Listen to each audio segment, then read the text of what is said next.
Number 8 में हम लोग देखेंगे कि किस तरीके से हम लोग प्रोसीजर्स को क्रिएट कर सकते हैं एंड देन उसका फंक्शन डिफाइन कर सकते हैं एंड देन उसके बाद हम लोग उसको एंड करते हैं। प्रोसीजर बेसिकली हमारे पास बिल्कुल सेम उसी तरीके से बिहेव करते हैं जिस तरीके से हमारे पास फंक्शंस हम लिखा करते थे सी प्रोग्रामिंग के अंदर। इवन सी प्रोग्रामिंग में प्रोसीजर की भी एक कॉल होती थी, मे बी आपको याद हो कि ना याद हो। जिसके अंदर हम लोग करते हैं इस तरह से कि कोई जो प्रोसीजर हमने क्रिएट करना है या हमने एक फंक्शन जो क्रिएट करना है, स्पेशली प्रोसीजर बनाने का मकसद ये होता है कि आपके कोई एक स्पेसिफिक टास्क जो है वो उस प्रोसीजर में डन हो जाए एंड देन उस प्रोग्राम का या उस कोड के बाकी लाइंस आप यहाँ पे लिख लें। इसकी एक और एग्जांपल इस तरह से है कि लेट्स से मैं आपको आज तक जितने टास्क देता आया हूँ उन हर टास्क के अगेंस्ट हम लोग प्रोसीजर बनाएंगे, तकरीबन जो बड़े बड़े टास्क हैं। Let's say minimum number find करना है, लेट्स से एक नंबर फाइंड करना एग्जिस्ट करता है कि नहीं करता। इस तरह के जितने भी हम लोगों ने टास्क किए थे उनका हम एक प्रोसीजर बना सकते हैं और उस प्रोसीजर की जो स्टार्टिंग या उस कोड का जो स्टार्टिंग एंड एंडिंग होगा वो हम अपना रीडिफाइन कर देंगे। लेकिन जो प्रोसीजर वाला जो एरिया होगा उसके अंदर आप वही कोड अपनी पुरानी लैब से उठा के कॉपी पेस्ट कर सकते हैं। अच्छा, इसमें हम लोग करते इस तरह से कि हम लोग नाम डिफाइन करते हैं किसी प्रोसीजर का, NAME, एंड आगे जो भी हम जो NAME लिखा हुआ है यहाँ पर हम अपना नाम बताएंगे जो हम रखना चाहते हैं। लेट्स से मिनिमम फाइंड करना है तो MIN, let's say factorial find करना है FACT एंड सो ऑन। और आगे हम PROC इसका कीवर्ड लिखेंगे।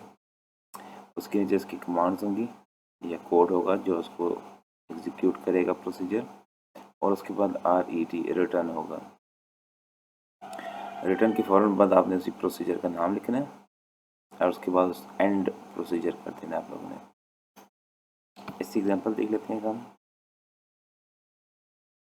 अब ये एक एग्जांपल है जिसके अंदर आपके पास AL में 1 मूव हो रहा है, BL में 2 मूव हो रहा है।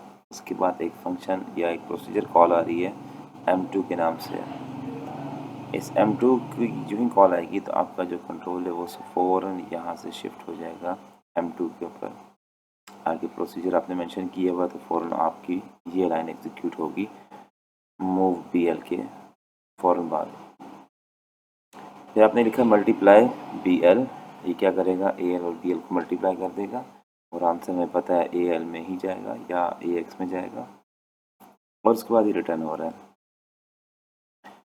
रिटर्न के बाद M2 एंड P यानी इस प्रोसीजर को ख़त्म हो जाना है। तो इस रिटर्न की लाइन के ऊपर आपके पास फ़ौरन कमांड वापस इसके ऊपर शिफ्ट हो जाएगा, कंट्रोल इसके ऊपर शिफ्ट हो जाएगा रिटर्न के ऊपर।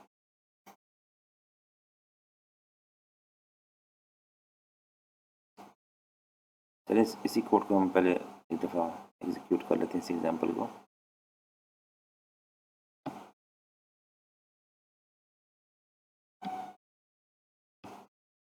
कंट्रोल C एंड हम यहाँ पेस्ट कर देते हैं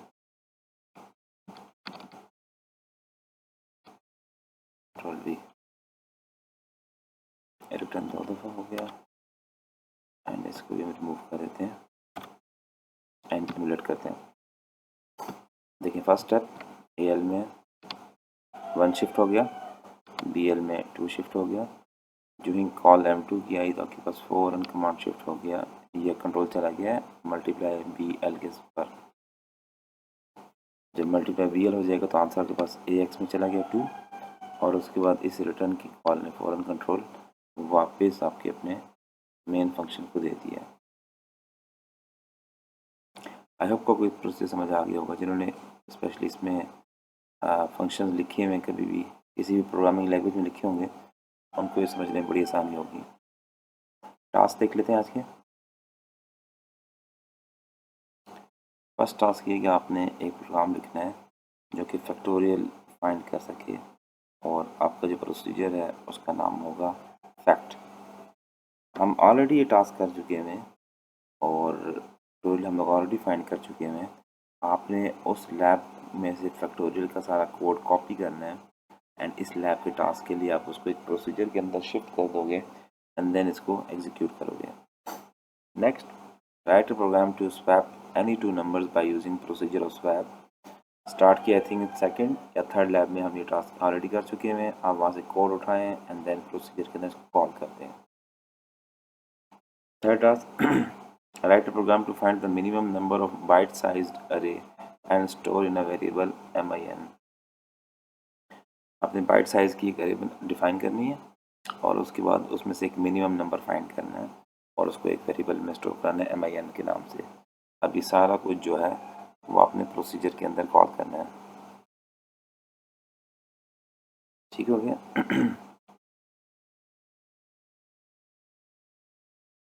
बल्कि इसको मैं यहाँ पे ये चीज़ दोबारा ले देता हूँ।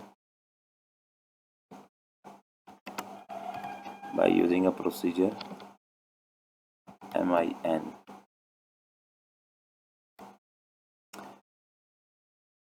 ठीक है, आगे चलते हैं। टास्क 4। अब ये थोड़ा सा काम है जो आप लोगों ने फर्स्ट टाइम करना है। इस लैब में एक ही काम है ये जो डिफरेंट है, बाकी सारे तो आपने कोड कॉपी पेस्ट करने हैं। आपने प्रोसीजर लिखना है जो सर्च करे किसी भी एक अरे में से और अरे वर्ड साइज की है। ठीक है, ये चीज़ ध्यान रखना।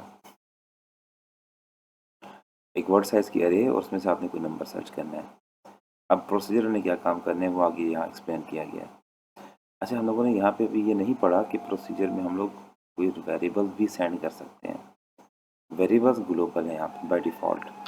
तो यहाँ पे आप लोगों ने इस स्टेटमेंट से बिल्कुल भी घबराना नहीं है कि the procedure should receive the start address of the अरे फ्रॉम SI रजिस्टर।